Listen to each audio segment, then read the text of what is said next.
Gathered around the table, Jill Grime and her AmeriCorps team share laughs.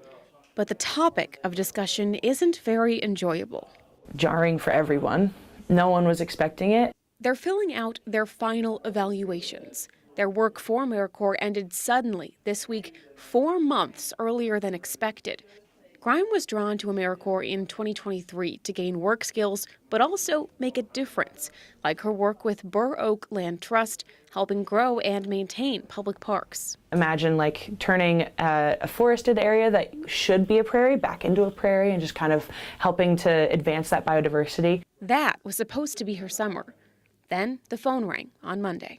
They got the call about an hour before our meeting that our AmeriCorps program funding had been cut, had been terminated.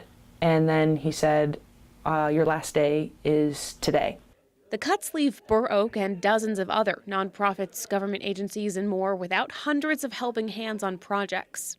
And it leaves Grime, at least for now, without a direction for what's next. I've been in a state of shock a little bit of I remember the day it happened, I was like, well, I might just wake up tomorrow and it'll just be a dream. It really felt like that.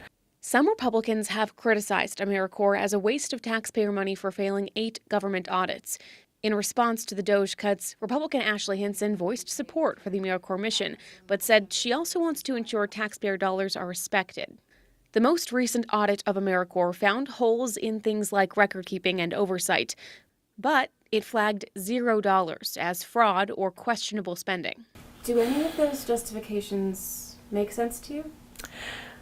Not for our program. This host site has been so meticulous on making sure that everything is above board. We haven't had anything in kind of signaling that at all.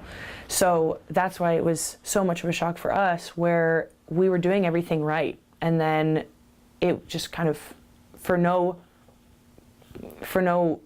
perceivable good reason we were cut.